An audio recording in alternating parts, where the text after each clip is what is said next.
আসসালামু আলাইকুম রহমতুল্লাহ বরকাতু। আমি ডাক্তার মোহাম্মদ আবিদ হোসেন।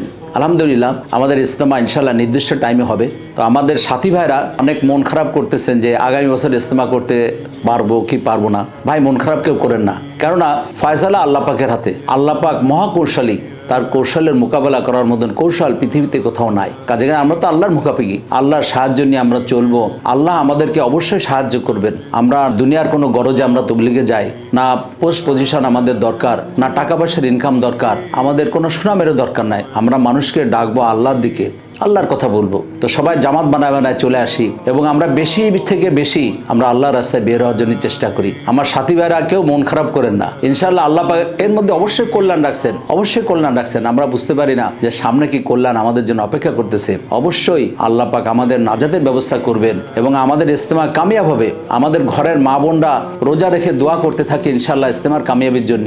এবং যে সমস্ত সাথী ভাইরা আসবেন সবাই জামাত করে আমলের সাথে সবাই আসার জন্য চেষ্টা করি। আমাদের ওই মেহনত তো আমাদের মূল জিনিস, যে আমরা দাওয়াত, তালিম, খেদমত এর মধ্যে আমরা থাকব এবং আমরা অবশ্যই আমাদের বৈশিষ্ট্য, এই বৈশিষ্ট্য আমাদের ধরা থাকবে। আপনাদের যারা পুরনো সাথী, আপনাদের মনে আছে নিশ্চয়ই অনেক আগের কথা, মিয়াজি মেহরাব সাহেব, এবং ওনারা বলতেন যে বাংলাদেশিদেরকে বলতেন, আমাদের সাথীদেরকে ওনারা বলতেন যে এক সময় দেখবা যে ঢাকায় হিথ্রো বিমানবন্দরের মতন, ইংল্যান্ডের একটা নামকরা বিমানবন্দর, ওরকম তোমাদের প্রতি মিনিটে তোমাদের এখানে তবলিগে আসবে, লোকে আসবে যাবে, এগুলো চলতে থাকবে। কিন্তু তোমরা ওই সময় তোমাদের এই পুরনো ছেঁড়া বেশভূষা কাপড় আর চিড়ার টুপরা, চিড়ার টুপলা, একটু সবাই গ্রাম থেকে আসতেন, একটু চিড়া নিয়ে আসতেন আর গুড় নিয়ে আসতেন, যে বেশি খেলে বারবার বাথরুমে যাওয়া লাগবে আর খাবারের পয়সা কোথায়। তো অল্পের মধ্যে নিজের জীবন সংকীর্ণ করে চলতেন। তো আমাদের এই যে বৈশিষ্ট্য, এই বৈশিষ্ট্য আমাদের চালু থাকুক। আমরা আল্লাহর দিকে মুখাপেক্ষী। অবশ্যই আমাদের এই পূর্বে যেমন আমরা চলতাম ওরকমভাবে আমরা চলবো।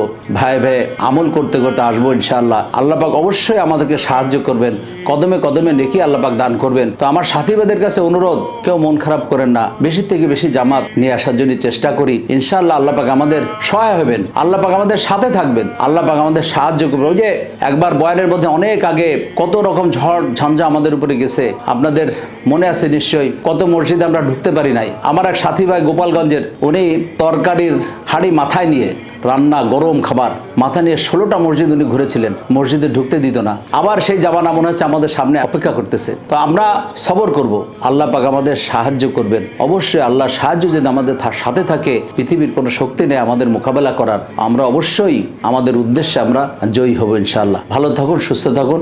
আসসালামু আলাইকুম রহমতুল্লাহ বারকাতুহু।